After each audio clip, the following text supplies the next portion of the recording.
Hey, how's everyone doing today? Sorry for my absence. I've been a little sick. And then the holidays came in over here in America. So, yeah. Well, now I'm back. And you know what? I decided to bite the bullet on this one and buy a new EverDrive GB X7. So, if any of you have seen my previous videos with the GB X7, I've had some issues with them in the past. So I've heard that newer ones are better. So you know what? I decided to just bite the bullet and check it out. Now, without further ado, please everyone leave a like, subscribe, do all that great YouTube stuff for me. And what we'll do is we'll switch over to the computer, then bring it back. So let's do that now. All right, so here we are. So as you can see, this is the Cricut website. Now, I'm pretty sure I butchered the name. I'm sorry about that. So let's go over to check out the EverDrive GB X7. So I've talked about this before, and you know, this is a great way to play your Game Boy games. It has good competition with the Easy Flash Junior. They both have their pros and cons. This one I would say is very good, specifically more so if you are playing on original hardware. And I'll get more into that when I show it in person in the camera. So now between the two, they're pretty much the same. There's no difference in terms of the internals. It looks like the biggest difference is probably just going to be the design. Now here you go. As you can tell, here are some of the compatibilities. Now the X series, this is gonna have everything X5 has, plus the plus the save state and in-game menu and RTC. So that specifically is more for the X7. Keep that in mind if you want RTC and you will really have your mindset on EverDrive. This is going to be the way to go. Looks like it's still currently in stock as of recording on December 1st. So it's still currently in stock, and you can buy the Christmas edition. I ended up, I think it was last year, buying the Christmas edition for the GB X5 Mini. So that is pretty cool. Nice little custom way to have it. Now it looks like, let's see if there's any updates. I don't think, nope, no updates. Oh wait, no, this is a new update. Interesting.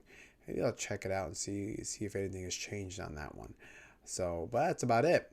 Let's go more back and let's just see how it looks. And I'll talk more about it when I'm back in front of the camera. Let's go there now. Okay, so we're back. So let me just move the pocket a little bit. Now a little backstory. I have here, where is it? Here we go. So I have here, this is the EverDrive GB X7. Okay, this is the one that I've had for a little over a year now, probably almost 2 years now. This is, as you can tell, it's made in Ukraine.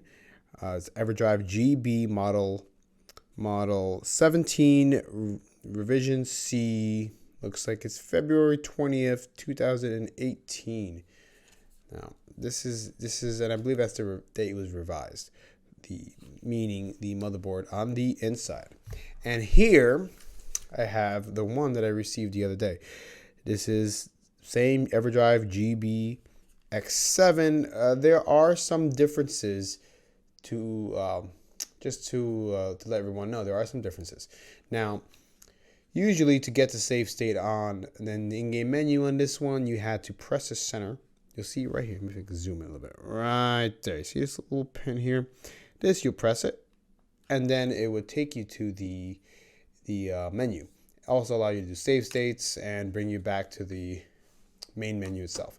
Here, it's a little bit different. There's no button there. You got to press it up here. You press right here. You hear it? That one, it will take you right back to where it was.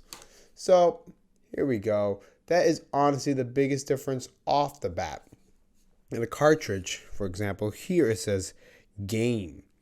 And on the newer one, it's going to say EverDrive. It's kind of hard to tell on camera, but it says EverDrive instead of game. Now, if you look at the back, it will be model 17 revision E. This looks like revised on July 28th, 2021. So this has definitely been done beforehand. You know what? Actually, I've had this more than 2 years. I remember buying this before I got the Analogue Pocket, before I even reserved the Analogue Pocket. So I've had this for a couple of years already. Now, that being said, this works great on original cartridges. I have no problem with this on original cartridges. I just get the same SD error that I've had ever since I've had the Pocket. So just to give you an example, I'm going to pop it into a DMG Game Boy right here. Let's start it up. And by the way, you can tell I've modified the screen, and honestly, I like the boxy pixel aluminum cartridges. They're very nice. Now, obviously for this one, I'm going to have to use Game Boy because this will not work anywhere else. Let's keep it simple, and why don't we just do, we even do Japanese. Why don't we do Pokemon Yellow in Japanese? Takes a little longer to load on this one because it's the DMG. And you can tell, starts up no problem, works very well, to be honest. I've never had any problem with this outside of the Analogue Pocket. And there it is.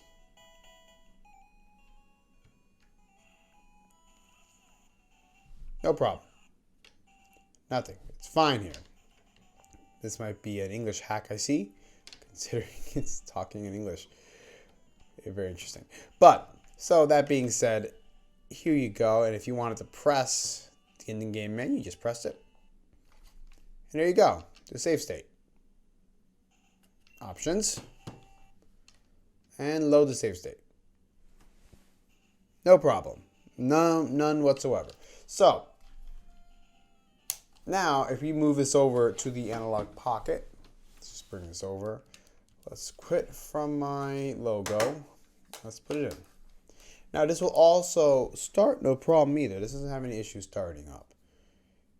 Everything's good right up until, like, let's say you select, I don't know, let's go to random, I don't know, Pokemon, sure. Let's just try, Pokemon's the easiest one to do. Let's do this one. You get the SDIO error. This is what you get no matter what. This always happens. Okay. Now, the game, you would be able to play the last game that was played. So the last game that was played was Pokemon Yellow on the DMG. So we should be able to start that up. And there we go. That starts up. No problem. So you can play it like that. But then, that being said, you're going to have to always load it on an original system and then play it on the Pocket itself, which kind of sucks.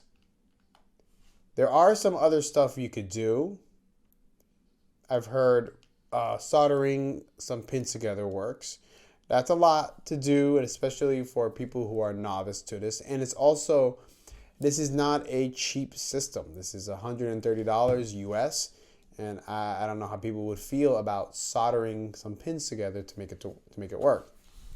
So, that being said, let's check out the new one. Everything looks the same inside, by the way. There's really no difference on the inside other than just what you see with the right here to get the in-game menu. So, ROMs. Let's do some. I've been trying to play this. Pokemon Brown. It's a ROM hack. As you can tell, starts no problem. Use the in-game menu. Oh, that's right. Here, it's up here. I guess I have to get used to that. Let's go back to the menu. Super Gold. It's loading. There you go. It's amazing. It works. Okay, so let's go back to the menu. Homebrew. This is a custom game. So these work. Now, that being said, I know there's going to be a lot of questions on, let's go to handheld. Now here, as you can tell, you have the Game Boy Color Open FPGA core. So, that being said, for Analogue Pocket console holders, the question you might have in your mind, why pick up a $130 EverDrive if you have this? So that is a great question, and it depends on what you are looking to do. So that being said, what do you want out of your system? Do you want to be able to just grab, okay, let's say you don't want to play the Pocket today. You want to move it over to your DMG Game Boy. Okay, so I start it up, no problem. And then from here, I'll just go over to, let's say, I don't know, the last game I was playing, which I believe was the homebrew, which was a homebrew game. So there you go. That's one reason to do it if you like jumping between your consoles. If you want to play games on the Analogue Pocket and on a modded Game Boy or Game Boy Advance or whatever you want to do. That being said, you can also jump this into your Super Nintendo. Your Super Nintendo through the Super Game Boy. I believe you can also fit this into the Game Boy player for the GameCube. I'm not 100% sure. Don't quote me on that. But that's a big thing as well. Now, another reason you might want to have something like this is for those players who are more hardcore when it comes to the ROM hacks for Pokemon. That being said, this has RTC. So does the Easy Flash Junior, but that's a different conversation. I'm talking strictly on here. RTC right here is a big deal for certain Pokemon games. For example, Crystal, Gold, Silver, just those games alone, you need to have RTC or else you won't have the day-night system. That being said, custom games like Pokemon Prism, you also need that. So that's a big component at the moment. But that being said, so far there's one system, Super Nintendo, that does support RTC on Open FPGA. So that being said, this might be something that will be non-issue in the future. So keep that in mind. The biggest reason why you might want to have this is if you have modded Game Boys and you want to switch between your consoles. So that being said, that is a huge reason to have this. But let's say you don't have an Analogue Pocket, which is hard to get and expensive. You have an old modded Game Boy, or you just have an old Game Boy you want to mod and you want to get into it. The Analogue Pocket is a little expensive, and I get that. Modding old Game Boys that you might have had lying around, like this is my old Game Boy Color I had when I was a kid. That being said, I modded this. I put a new screen on it. I put a new backlit screen. I added aluminum buttons. So this is cool. This is something I did to it, and it's awesome. Even, still has my initials right there. So it's cool to be able to play these games right here and have a whole bunch of them all at once.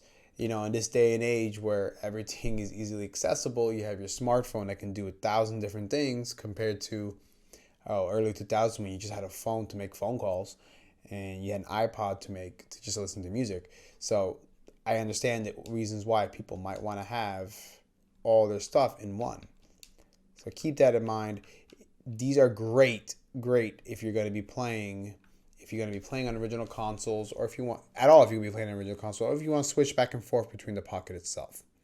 These still have a use in the Pocket with the RTC. So that being said, if you're big on RTC, this is still pretty good. And another huge factor on these EverDrives, they hold their value very well. So you can find one of these online. It still costs $130. You can buy a used one for the same price. They're hard to find, specifically just because they're hard to find, but also specifically because of the fact of the Ukraine war happening there. They've become more in demand, and they're harder to find, to say the least. So that being said, check them out. They're both very good. Either revision is good. I recommend getting revision E over revision C. So I'd recommend getting E. I can't speak for what did we skip? D maybe. I heard D also worked. I don't know. But I know for E for sure, revision E works. No problem. I don't have any issues with this on the Analogue Pocket, and that's amazing, and I'm happy with that. So that being said, everyone, thank you for watching. I hope you enjoyed the video, and I will see you on the next one.